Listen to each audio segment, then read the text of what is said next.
Dr. Baba and Hadraj Singh ji, esteemed guests, ladies and gentlemen, we are the most intellectual species to walk the planet.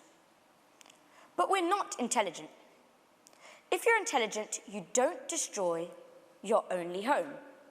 That was a quote from Dr. Jane Goodall, a British conservationist. It is with no small amount of trepidation and urgency that I stand here in front of you to talk to you about the importance of responsible consumption. But what is responsible consumption? It is said that it's just a trend for environmentalists, but I'm well aware that it's just being a thoughtful person when it comes to purchasing. Clothes are made, but at what expense? When I was younger, I bought a lot of clothing from Shein. Little did I know how damaging that actually was. Not only do workers labor 12 to 18 hours daily, they also only earn a penny per item of clothing they make. I didn't think about the damage of my purchases, and little did I know how environmentally rough that Shein was as well. Shein pollutes 6.3 million tons of CO2 every year. For reference, that is the carbon footprint of 1.3 million people annually. But I didn't think about that. I only cared about what made me look good. But now I've hit that realization that nothing tangible outside of me could possibly fill that hole inside of me that we all have. I believe the lack of responsible consumption is due to society's behavior being driven by a temporary relief mechanism, rather than a genuine need. We've hit such a radical point of overconsumption that we're beginning to use it as a plaster to cover up a wound as a way of self-soothing.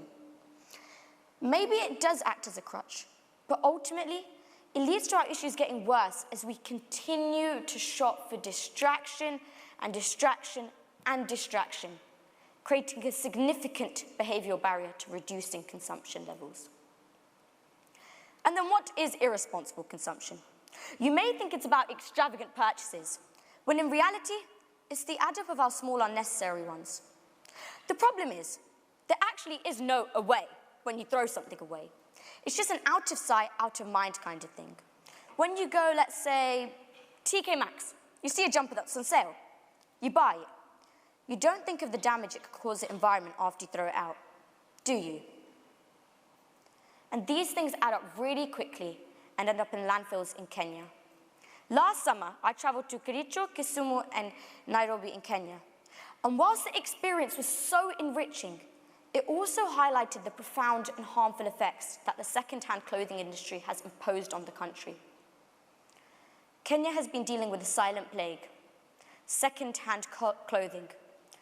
Behind its vibrant culture, this plague is choking their water bodies and toxifying their land, because what cannot be worn or sold gets dumped on either streets or in rivers, poisoning them with the harmful chemicals from the cheaply made clothing. Yet we overlook this. Every year, $300 million worth of second-hand clothing arrives in Kenya. $300 million worth of second-hand clothing. Yet only around 40% end up being resold. That £5 jumper from before may feel like a steal, but its afterlife could mean adding to the mountains of waste-choking landfills in Kenya, which is so incredibly frustrating to see. From production to disposal, the fast fashion industry is simply unethical. Recently, I was reading the Universal Declaration of Human Responsibilities, made in 1997, but rejected due to many organizations feeling that a declaration focusing on responsibilities would only work in a society that was willing to listen and to change, but that wasn't present. And whilst I was reading it, Article 7 really stood out to me, and I would love to share it with you all today. It stated, "Every person is infinitely precious and must be protected unconditionally. The animals and the natural environment also demand the same protection. Every person has the responsibility to protect the air, the water, and the soil of the natural world for the sake of present inhabitants and future generations." That one section made me realize responsibility is a precursor to rights. If we continue to maximize our freedom by plundering the natural resources of the earth, then future generations will suffer. This is a vital reminder of why we need to add responsibility itself into our lives, into our actions, into our behavior, into our consumption habits. Because only by applying responsible behavior can responsible consumption be achieved. This is where action begins. But what does that look like? Reusing, repairing, repurposing. Ignoring these trends. Before you go out buying a Stanley Cup, be so sure you don't have a water bottle already at home that can serve the same purpose. Before you throw out your clothes over minor wear and tear, patch up a hole, resew a button, and get creative with alterations. When you feel that you really need a new outfit, borrow from a friend or shop at thrift stores.